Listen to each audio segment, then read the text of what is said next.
The Gospel according to St. Mark chapter 7. Reading from the King James Version of the Bible. Then came together unto him the Pharisees, and certain of the scribes, which came from Jerusalem. And when they saw some of his disciples eat bread with defiled, that is to say, with unwashen, hands, they found fault. For the Pharisees, and all the Jews, except they wash their hands oft, eat not, holding the tradition of the elders.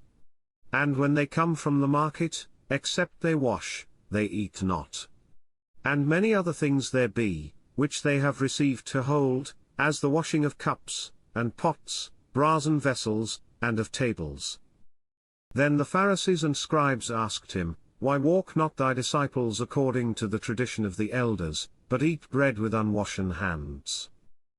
He answered and said unto them, Well hath Esaias prophesied of you hypocrites, as it is written, This people honoureth me with their lips, but their heart is far from me. Howbeit in vain do they worship me, teaching for doctrines the commandments of men. For laying aside the commandment of God, ye hold the tradition of men, as the washing of pots and cups, and many other such like things ye do. And he said unto them, Full well ye reject the commandment of God, that ye may keep your own tradition.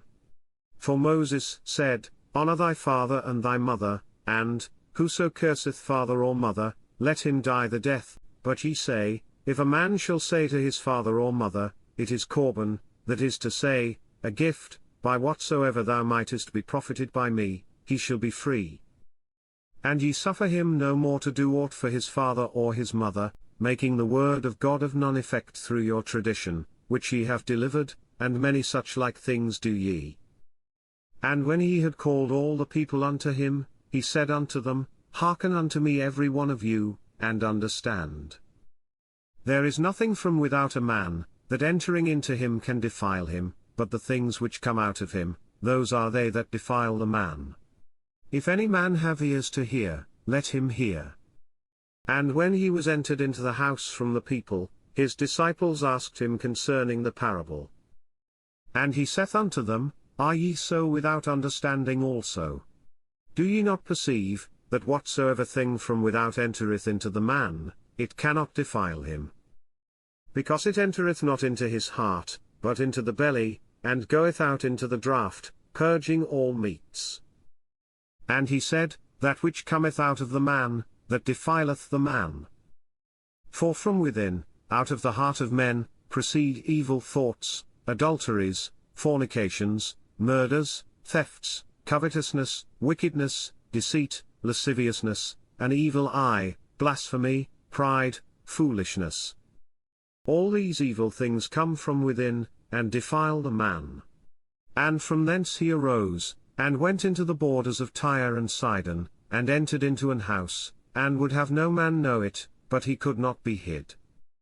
For a certain woman, whose young daughter had an unclean spirit, heard of him, and came and fell at his feet. The woman was a Greek, a Syrophoenician by nation, and she besought him that he would cast forth the devil out of her daughter. But Jesus said unto her, Let the children first be filled, for it is not meet to take the children's bread, and to cast it unto the dogs. And she answered and said unto him, Yes, Lord, yet the dogs under the table eat of the children's crumbs. And he said unto her, For this saying go thy way, the devil is gone out of thy daughter. And when she was come to her house, she found the devil gone out, and her daughter laid upon the bed. And again, departing from the coasts of Tyre and Sidon, he came unto the sea of Galilee, through the midst of the coasts of Decapolis. And they bring unto him one that was deaf, and had an impediment in his speech, and they beseech him to put his hand upon him. And he took him aside from the multitude, and put his fingers into his ears, and he spit, and touched his tongue, and looking up to heaven, he sighed, and saith unto him, Ephphatha, that is, be opened. And straightway his ears were opened, and the string of his tongue was loosed, and he spake plain.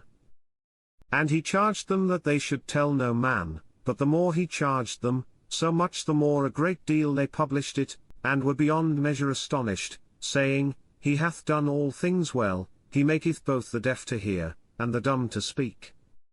This concludes the Gospel according to St. Mark chapter 7. God bless you with love and abundance.